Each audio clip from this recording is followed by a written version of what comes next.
One of my favorite things about the music industry is how subjective it is. There's a space for everyone. There's something seemingly for everyone. You don't like what your friend likes. Awesome. That's what makes you super interesting. I get so much joy out of sending music to my friends and they ended up liking it. And vice versa. When they send me something that they dig and I'm like, oh man, I have never heard this before. This is freaking awesome. A weirdly toxic side of the industry is that it is really popular to just hop on a bandwagon and hate on something. And I don't really know where that comes from. Help me understand this. Lawrence the Band. There's been any number of groups before this that people have just arbitrarily hated on. And if you don't like it, that's fine. I'm not saying your opinion's wrong. What I'm saying is this leads to some really silly and stupid conversations. For example, if you go to their live takes of this on TikTok, one of the first comments on here is that this is overproduced crap. This is a live take. All I can think of is that we've seen this 100 times before with bands like Nickelback, bands like Taylor Swift. And it's exhausting. Now look, I'm not saying if you automatically dislike something, that somehow makes that opinion invalid. Not that at all. I simply think that if you are a musician, a producer, engineer, you need to be able to form your own opinion about something. And if I think about it, there's very few sections of music, or there's very few forms of music, bands, groups that I really strongly dislike. Especially to the point of level that this band seems to be getting right now.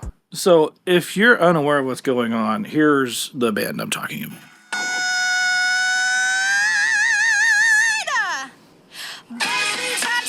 You've probably seen it pop up on your feed, and you've probably seen somebody ranting about why this is horrible music. And I'm here to say you can absolutely think that this is bad music. You can think this is great music. The part that is super annoying and I feel destructive to our little section of the music industry is this gatekeepy bullcrap that is surrounding this whole thing. Some of the main things that I see floating around here are that they've taken soul and funk and bastardized it and commercialized it to the point where it's unrecognizable, and that not only they should feel bad for it, but you should feel bad for liking it because you clearly don't know what good music is.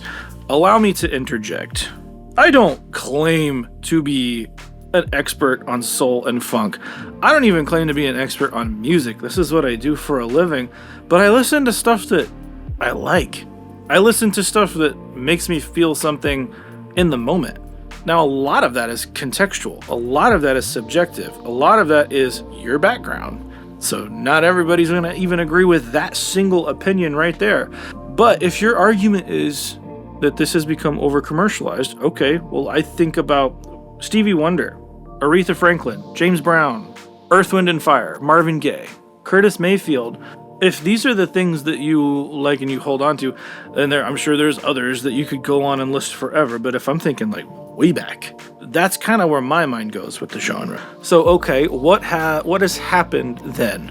Is this some streamlined production? Is that what you're not liking about it? Is it now that this is kind of an accessible art form? Is it that the arrangements have been oversimplified? Is it that there's too many contemporary influences? This has become we're taking this older style art form that you hold really dear, and now there's too many modern influences on it? Is that what it is? Take it out on Lawrence the Band, sure. But didn't the same thing happen with Jamiroquai? When they started kind of in that funk realm and then went really pop, and at the time it was kind of a modernized take on it. Same thing with Bruno Mars. Is that not a hyper commercialized version of it? And I know there's going to be people who hate on Bruno Mars and hate on Jamiroquai, and probably hate on the way I say Jamiroquai because I've never actually heard it said. I've only read it. Oh my gosh, even Daft Punk. If people know a couple songs from Daft Punk, okay, they're an electronic band. Yeah, but they have these funk influences. Random Access Memories. And then it took this kind of hyper modern take on that, and we look back on that, and that's a classic record. But at the time, they're kind of doing the same thing. Help me out here. I don't have a good way to approach this, or even a good answer for how to combat this even in my own head, because I know I come up against styles of music that I dislike and that I discount. I have kids. They listen to some weird stuff. I hope that as a musician, I'm looking through something to find the value in it. Someone sees something good in this clearly somewhere. What is that?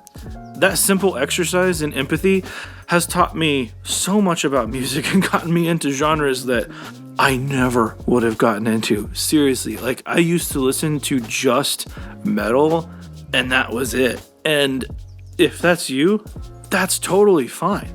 But for us in music, making careers in this, as soon as we start going down this path of like pointing to things and going, this isn't music, you should not like this, you should feel bad for liking this because you clearly can't identify something good, that's obscene. It's obscene. I don't know how else to say it. Maybe I can think of some instances in my wildest fantasies where something's content made it valid to have an opinion like that. But in an instance like this, where this is clearly targeted to a younger audience, right? These are clearly good musicians, objectively good musicians. You can not like it, that's fine. But it's like getting upset with what the person standing in front of you is ordering at Subway. One, why are you at Subway? Who even goes there anymore? Two, you don't need to get a ham and cheese on white. You can get your veggie wrap if you want it. Nobody cares, but don't get pissed at this guy because he likes his sandwich. I kind of feel like I'm having a reverse old man yelling at the sky thing. I'm like, is this my reverse boomer moment right now? Guys, I'm only 38. I know I've got this like wicked gray coming in over here. Let's just see. It's not just this and this genre. You see this pop up like every now and then.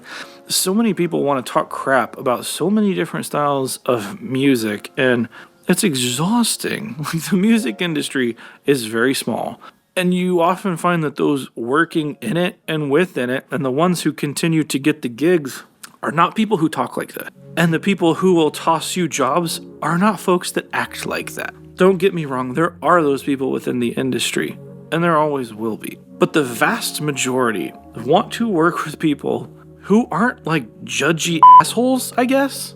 So many people want to like complain about like gatekeeping, and this seems like one of the gatekeepiest things ever. Like, now your musical opinions are invalid. You won't really like what I like, so I'm not even gonna tell you like what they're bastardizing. It's gross. I guess what I'll say here, if you're engaging in something like this, or if you find yourself going down that kind of train of thought with not just this band, but any band, actually think about why. Why do you dislike it? Is your opinion valid? Sure, you can dislike things, okay? There's music that I don't like. The issue then becomes when you project that onto others, that somehow someone's opinion on something as subjective as music of all things allows you to have this like weird power over them because you know something that they don't, and they can't possibly understand true art because this isn't true art. That's bullshit. Total bullshit. And you can hold those opinions all you want, and you can be in the realm of making art and creating art of any kind, and not everybody's gonna like it, and that's fine. That's why this is an art form. It's subjective. These videos, kind of in and of themselves, are a form of art. Not very good because I'm not great at making videos. But even my personality, the way my videos are presented to you, are subjective in and of themselves. You may like my opinions, you may not. You may relate to me, you may not. You may like the music I create, you may not. That's what makes music so cool. If everyone liked the same thing, the music industry wouldn't exist. That one thing that everybody liked would have been created, and then we'd be done. All right?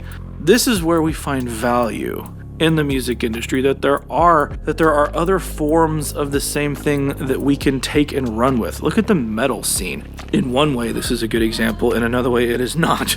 There are hundreds of subgenres of metal. And in the metal community, sometimes they get along and sometimes they don't. And there are definitely subcategories within metal that think other metal's not real metal, and this one takes real talent and this one doesn't. But that genre, even 30 years ago, wasn't nearly as deep as it goes now. But that art form has been explored And there's objectively some incredible stuff out there. Stuff that's fusion related, stuff that's country related. Bill Murray, you could listen to subgenres of metal and literally touch every other genre of music out there.